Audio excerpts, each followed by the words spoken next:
la mesure où une composante de l'interaction, plus spécifiquement celle qui opposait le placebo aux deux médicaments, s'avère significative, il fait sens de faire l'analyse des effets simples.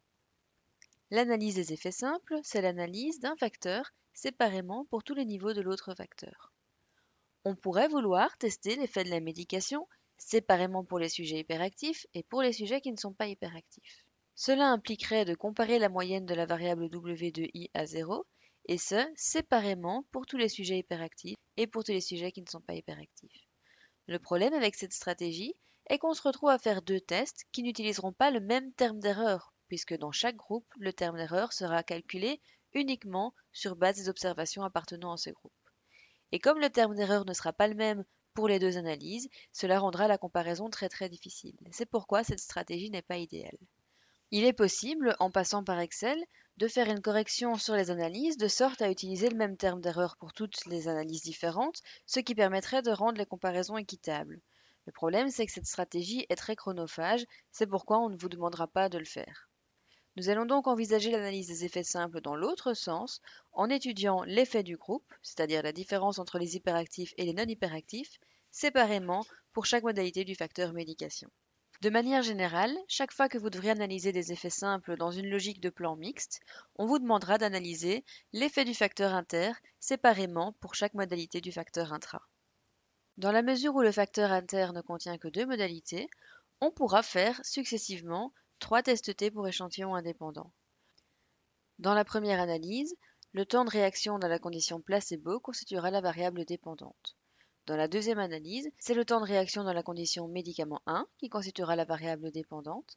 Et enfin, dans la troisième analyse, c'est le temps de réaction dans la condition médicament 2 qui constituera la variable dépendante. On se rend dans la base de données, dans Analysis t-tests Independent Sample t-tests, on place les trois variables qui vont constituer successivement des variables dépendantes dans la zone Dependent Variable, et on place le facteur hyperactivité dans la zone Grouping Variable.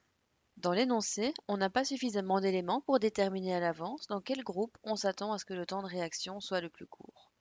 Tout ce qu'on sait, c'est qu'il y a un effet du médicament uniquement chez les sujets hyperactifs, mais comme on n'a aucune idée de la différence entre les hyperactifs et les non-hyperactifs avant prise du médicament, il est impossible de savoir si, dans les conditions médicament 1 et médicament 2, on s'attend à observer un temps de réaction plus court dans un groupe ou dans l'autre.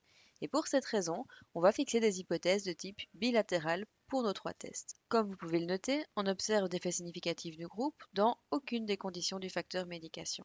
Pour l'analyse dans la condition placebo, on écrira que la statistique T associée à 8 degrés de liberté est égale à 2,004, comme on le voit ici, et est associée à une p-valeur de 0,08, ce qui est supérieur au risque alpha et entraîne donc un non-rejet de l'hypothèse nulle.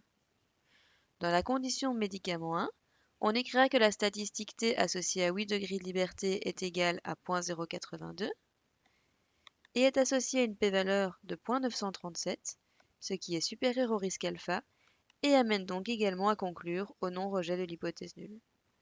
Pour finir, dans la condition médicament 2, on écrira que la statistique T associée à 8 degrés de liberté est égale à 0,095 et est associée à une p-valeur de 0,927, ce qui à nouveau est supérieur au risque alpha et amène donc à conclure au non-rejet de l'hypothèse nulle. Il peut arriver dans certains cas que même si l'interaction s'avère significative, on ne parvienne pas à mettre d'effets simples en évidence, du moins lorsqu'on analyse les effets simples dans un sens, à savoir l'effet de l'hyperactivité séparément pour chaque modalité du facteur médication. C'est vraisemblablement dû à un manque de puissance.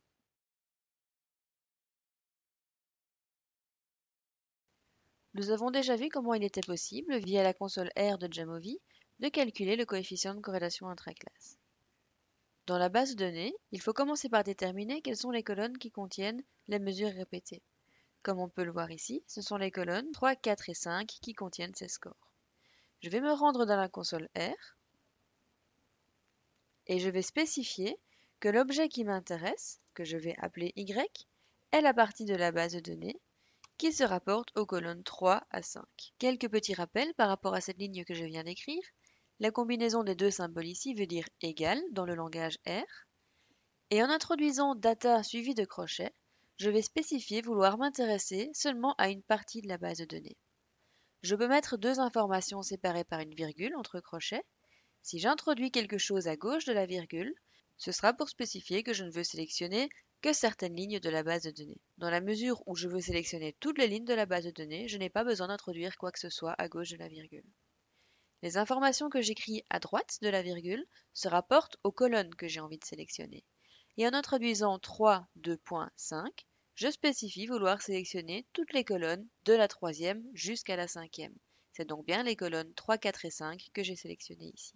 Nous allons à présent calculer le coefficient de corrélation intraclasse sur base de ces trois colonnes. Pour ce faire, nous allons utiliser la fonction ICC provenant du package psych. Pour spécifier de quel package elle provient, je commence par introduire son nom, suivi de 2 fois 2 points, et enfin, je mets le nom de la fonction qui m'intéresse. Je viens donc de dire que je veux appliquer la fonction ICC provenant du package psych. Et c'est sur l'objet Y que j'ai envie d'appliquer cette fonction. J'écris donc Y entre parenthèses. À présent, je peux sélectionner mes deux lignes, appuyer sur la flèche verte pour lancer l'analyse, et dans l'output, je verrai apparaître l'information qui m'intéresse. Il y a plusieurs manières de calculer le coefficient de corrélation intraclasse. Nous allons toujours prendre en compte la première ligne, Single Raters Absolute, puisque, simplement, c'est la technique qui correspond à la méthode décrite dans le syllabus théorique. On peut constater que le coefficient de corrélation intraclasse vaut 0,47, ce qui représente une relation relativement forte entre les différentes mesures répétées, et qui est significativement positive, ce qui veut dire que les erreurs sont plus similaires entre elles qu'elles ne seraient supposées l'être s'il y avait indépendance entre les différentes mesures dans les différentes conditions du facteur médication. Aux normes épiées, on écrira qu'une statistique f, associée respectivement à 9 et 20 degrés de liberté, est égale à 3,6 et est associée à une p-valeur de 0,0077, ce qui entraîne un rejet de l'hypothèse nulle. Et tout ceci conclut enfin l'introduction sur les mesures répétées. Il ne me reste donc plus qu'à vous souhaiter bon courage pour les exercices et surtout n'hésitez pas à revenir vers nous si quelque chose n'est toujours pas clair.